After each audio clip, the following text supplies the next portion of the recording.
నేను మొన్న సభలో కోనసీమ సభలో చెప్తా ఉన్నా. మొన్న మా అన్నయ్య చిరంజీవి గారు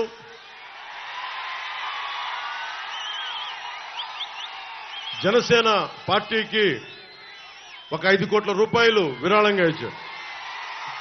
నేను ఆశించలా, ఊహించలా. అర్జెంటుగా రమ్మంటే హైదరాబాద్ వెళ్ళాను.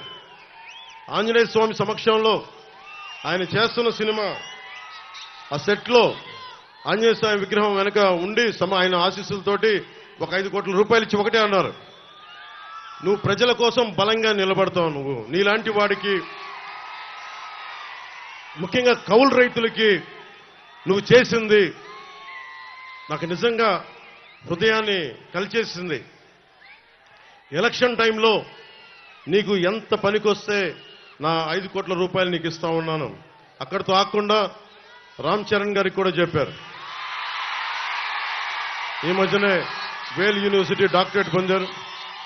ఆయనకి కూడా చెప్తా ఉన్నారు, ఇతను మన కుటుంబ సభ్యుడని కాకుండా సమాజానికి మేలు చేసే వ్యక్తిగా నువ్వు కూడా విరాళం ఇవ్వు అని. సో మనస్ఫూర్తిగా చిరంజీవి గారికి తెనాలి సభ నుంచి మనస్ఫూర్తిగా నా ధన్యవాదాలు తెలుపుకుంటా ఉన్నా. ఎందుకు గుర్తొచ్చారు నాకంటే, మిమ్మల్ని చూస్తేనే గుర్తొచ్చారు నాకు. ఏం లేదమ్మా, అంటే నా కోరిక ఏంటంటే, ఇప్పుడు పవన్ కళ్యాణ్ అనే వ్యక్తి, అతని కోరిక ఏంటంటే, అతను 16-17 ఏళ్ళు ఉన్నప్పుడు ఒక 5,000 రూపాయలు సంపాదించే ఉద్యోగం వస్తే అద్భుతం అనుకునేవాడు. 5,000 రూపాయలు. మా నాగబాబు అన్నయ్య లాయర్గా చదువుతూ ఉండేవాడు, లా చదువుతూ ఉండేవాడు. నాకు మా నాన్నని కానిస్టేబుల్గా ఉద్యోగం ప్రారంభించిన వ్యక్తి. నేను కనీసం ఒక ఎస్ఐగా చదువుదాం అనుకున్నాను, ఎస్ఐగా ప్రారంభిద్దాం అనుకున్నాను. మా నాన్న కోరిక అది. కనీసం నేను ఒక డిఎస్పీగా రిటైర్డ్ అవుతాను ఆయన కోరిక. అంటే మాకు ఊహించుకోండి, మా మ్యాక్సిమం థాట్ అంతకుమించి లేవు మాకు. మా అన్నయ్య గారు యాక్టర్ అయినా కానీ నేను ఊహించుకోలే. ఈ విషయం ఎందుకు చెప్తున్నానంటే, ఒక వ్యక్తిలో ఏ ప్రతిభ ఉంది, ఎంత శక్తి ఉంది, ఎవరు అంచనా వేయలేం. మనం అంచనా వేయాల్సింది ఒక 5 లక్షల మంది వాలంటీర్లకి 5,000 జీతాలు ఇచ్చేసి వదిలేశారు. కానీ నేనైతే 5 లక్షల మంది యువతకి నేను ఏం అడుగుతానంటే, నాన్న మీకు ఏం శక్తి ఉంది, నీకు అభిరుచి ఏముంది, నీకు ఏమి నేర్చుకోవాలని ఉంది, నీకు ఏమవ్వాలని ఉంది, నీకు ఎలాంటి స్కిల్ డెవలప్ చేస్తే నువ్వు 10 మందికి ఉద్యోగాలు ఇస్తావు. నువ్వు నాకు ఊడిగం చేయడం కాదమ్మా, నువ్వు 10 మందికి ఉద్యోగాలు ఇచ్చే స్థాయికి అవ్వాలంటే నీకేం కావాలి? ఈ ప్రశ్నలు అయితే నేను అడుగుతాను. 5,000 ఇచ్చి వాళ్ళ జీవితాన్ని తాకట్టు పెట్టుకోను. ఎంతసేపు ఆడపడుచుల్ని మీరు వంటింటికే పరిమితం అవ్వండి అని చెప్పను. మీరు బయటికి రావాలి. ఇక్కడున్న ఒక్కొక్క ఆడపడుచు, చూసే ఆడపడుచు 10 మందికి, 25 మందికి, 100 మందికి ఉపాధి అవకాశాలు ఇవ్వాలి అంటే వాళ్ళలో సమర్థతని గుర్తించాలి, ప్రతిభని గుర్తించాలి. ప్రతిభని గుర్తించాలి అంటే వాళ్ళు తెలియ మాట్లాడాలి. నువ్వు గణాంకాలు చెప్తా ఉన్నావు, ఒక ఇంట్లో ఒక వీధిలో ఎంతమంది ఉన్నారని చెప్తున్నావు. అసలు మీకు ఏం కావాలి, మీ అభిరుచి ఏం కావాలి? ఒకరోజు చిరంజీవి గారు పిలిచి నన్ను అడిగారు, నీకేం అవ్వాలందిరా అంటే, నాకేం తెలియదు. నాకేం లేదన్నా, మ్యాక్సిమం నేను కూర్చొని చిన్న పని చేసుకోవాలందంటే, మేబీ మన ప్రతిభ మనకు తెలియదేమో. ఆయన తిట్టి నన్ను ఒక యాక్టింగ్ ట్రైనింగ్ పంపించారు. యాక్టింగ్ ట్రైనింగ్ పంపిస్తే నాకు తెలియదు, సిగ్గు నాకు.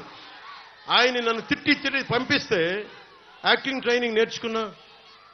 ఈ రోజున సభలు స్పీచ్లు ఇవ్వగలుగుతాను ఇంతమంది మధ్య. ఇదే సుస్వాగతం షూటింగ్కి బస్సు మీద వైజాగ్ జగదాంబ సెంటర్లో కమ్ కమ్ కమ్ వెల్కమ్ పలికిన డ్యాన్స్ వేయమంటే చచ్చిపోయాను ఆ రోజున. మా ఉదిరికి చెప్పేశాను, నేను ఇంకెప్పుడు సినిమాలు యాక్ట్ చేయను. అంత సిగ్గు. అలాంటి నన్ను ఒక స్కిల్ నేర్పిస్తే నేను తర్వాత ఎప్పుడు లెర్నింగ్ మైండ్ సెట్లో ఉంటాను, నేర్చుకునే మైండ్ సెట్లో ఉంటాను. నేను నేర్చుకున్న తర్వాత ఎంతమంది కొత్త డైరెక్టర్లను తీసుకొచ్చాను, వకీల్ సాబ్తో సహా.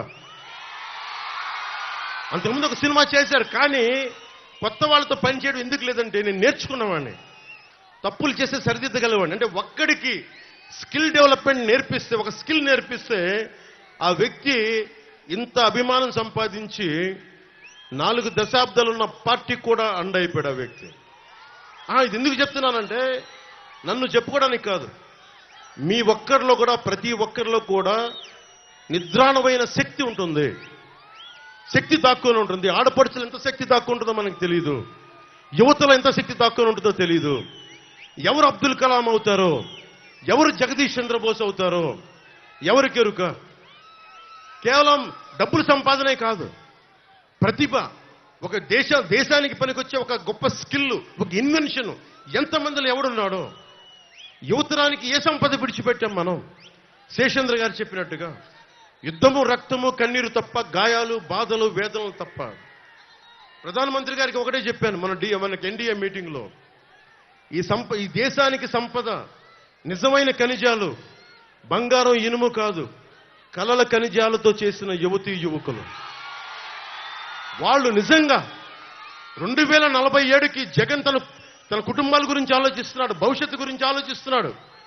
నేను నా కొడుకు గురించి ఆలోచించడానికి, నా బిడ్డల గురించి ఆలోచించడానికైతే నేను పాలిటిక్స్కి రాలా. అకారణంగా ఆదరణ లేకుండా దూరంగా ఉన్న బిడ్డలు, ధైర్యం కోల్పోయిన ఆడపిల్లలు ఎవరన్నా వచ్చి మాకేదైనా 4 మంచి మాటలు చెప్పి మా తరపున పోరాడే నిజంగా యువత యువకులకి అండగా ఉండడానికి నేను వచ్చాను రాజకీయాల్లో. మీరు ఊహించుకోండి, అంబటి రాయుడు 19 అండర్ 19లో డబుల్ సెంచరీ కొట్టిన వ్యక్తి. ఆ రోజున వాళ్ళ కుటుంబ సభ్యులతో ఒక చిన్న స్కిల్ నేర్పిస్తే ఏ స్థాయికి వెళ్ళాడు అతను వైసీపీ వాళ్ళు ఒక ఎంపీగా కూడా తిప్పే స్థాయికి వెళ్ళిపోయారు. అఫ్కోర్స్ అవమానం చేసి పంపించేశారనుకోండి, అది వేరే విషయం. అలాంటి అంబటి రాయుడులో మీరు ఎంతమంది ఉన్నారు? అలాగే మొన్న ఈ మధ్యన సన్ రైజర్స్ దీంట్లో మనకి ఐపీఎల్ లీగ్లో 37 బాల్స్లో 67 రన్లు కొట్టిన నితీష్ కుమార్ రెడ్డి గారికి 20 సంవత్సరాలు. అతనికి ఒక ప్రతిభ, ఒక స్కిల్ నేర్పిస్తాను కదా ఈరోజు కొట్టగలడు. మీలో ఎంతమంది ఎంత ప్రతిభ ఉందో?